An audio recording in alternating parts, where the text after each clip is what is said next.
Okay, and here's where I've started the open compost mound. Just laid it on cardboard. It's easy enough to pick up this strong cardboard at some point, or chop it up and blend it into the ground. The only tape that's on there is the degradable tape, and we just turn this mound with a pitchfork. And it's also handy when you let your chickens run around as this gets more dirt, and they peck at this and get out bugs, and they also kind of do what they do to fertilize around the pile, and we just mix it in and go from there. But this is a super easy way and lazy way to start a compost pile. Okay, no walls on this one. And let me move over and show you the burn pile. In here is where I've just started piling up stuff for the burn pile. The reason I'm doing a burn pile in the vegetable garden is I'm going to take and spread the ash amongst the soil here. We're on top of a short ridge here that overlooks the national battlefield of Antietam. But the thing about this area is, the reason I do so much no-till, this field is just full of giant slate rocks and other rock. Occasionally you'll find a fossilized rock with some sort of sea creature in it. Who knows where that came from. But simple burn pile. Again, I keep them small, burn them up, spread the ashes to the boxes or to the ground here. As you can see, this ground looks terrible now, but I've cleaned up the overgrowth, got rid of the corn and the different squashes and things like that, harvested what we could. So anyway, burn pile goes here.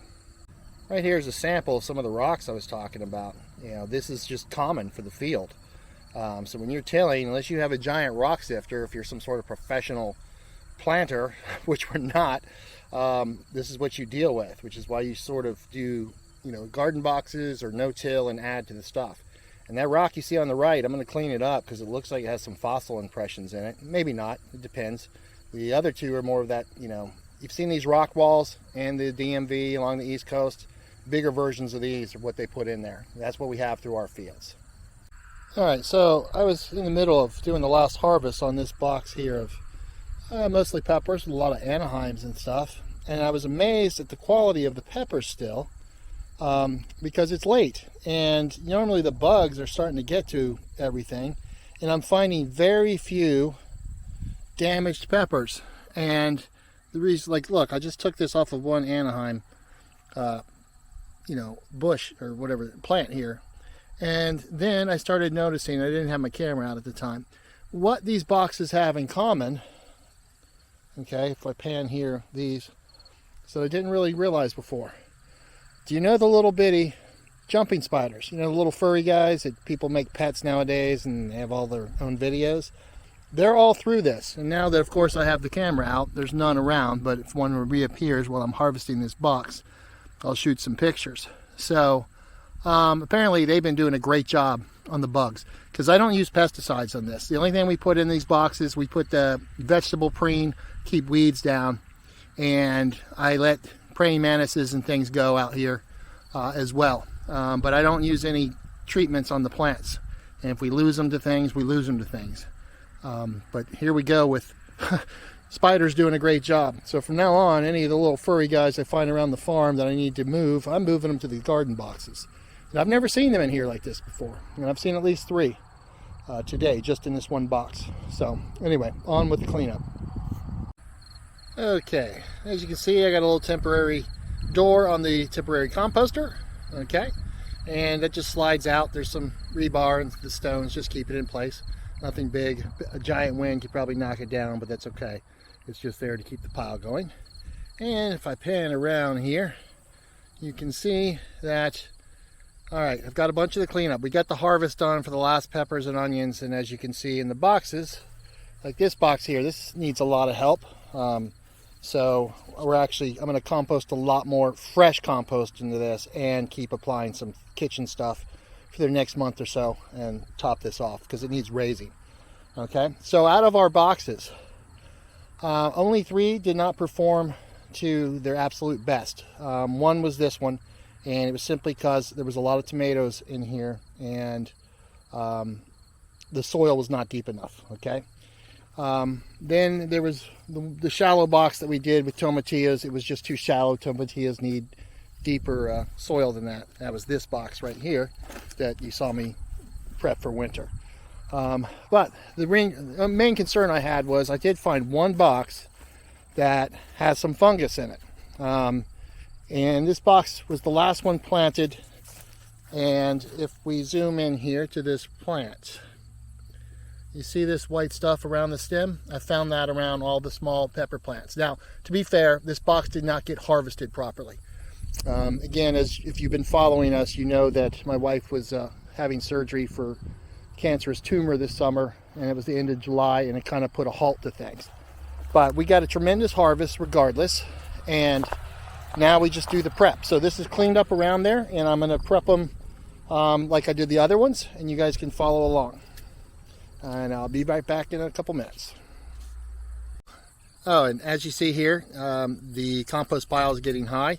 Piled a lot of stuff on there. What I'll be doing is dumping some sifted dirt that I have in a pile a little on the other part of the farm onto that, and that'll start, you know, going down. We'll keep it wet. We'll cover it with a tarp to help heat it up in the winter. And as you can see here, if we pan over, my burn pile is growing. And if you're wondering why there's a couple pepper plants in this pile that are green, these are ones that have the fungus around them, and I don't want to compost those just until I figure out what the fungus is. It may be insect created or something, not sure, but I got to look it up because I'm not familiar with this one around pepper plants. Okay, it looks like something you get on trees around here, so we'll go from there.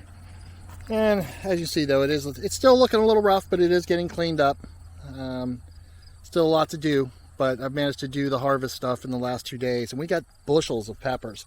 I got some serious cleanup and cleaning to do on those things still. My wife is working on it as she can. Okay, we'll be back in a couple minutes.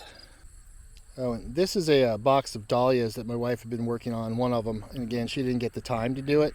But the reason it's still up is she's going to grab the tubers out of the ground and save those for replanting next year. And back when we were in Utah, hopefully I'll find the videos and photos. She planted so many dahlias and she would give them away when she could have sold them. But our yard was absolutely gorgeous with dahlias and water-wise plants, and hopefully I'll be able to show that to you guys at some point. And okay, back to cleaning up the boxes. Oh, by the way, guys, one of the plants I intersperse amongst peppers is this plant right here, and this is western sage, and it does work to repel a lot of little pesky bugs. But as you can see, there is one particular little munchy bug that likes chewing on these, and I'm not sure which one it is because I never catch them at it. It's certainly not the stink bugs or lanternflies or anything like this. So again, I've never seen anything chewing on it, but hopefully I'll find out what it is. But we stick 1 or 2 in each garden box, and it seems to help a lot with the bug population. So that's getting composted. Okay, for this box that had the fungus around the plants, I just stirred in some antifungal plant powder there that may or may not do the trick for if it's in the soil, but probably will. Plus, I'm going to plastic this one and really heat it up while we still got warm weather. Kill the surface that. I don't use poisons in the boxes. And the only weed stuff we do is the vegetable preen, and we don't do that now. We do that at the start of spring, that you lay down every month or so. The big thing with the box is you just need to weed and cull. That's it. And mulch and keep things down. But anyway, if there is some fungus in this one, the powder should arrest it. We'll go from there. I'm going to take a break, and this is probably the end of the second part of the video, and I'll be back with the third as I start preparing the boxes. Have a great day, and thanks for stopping by.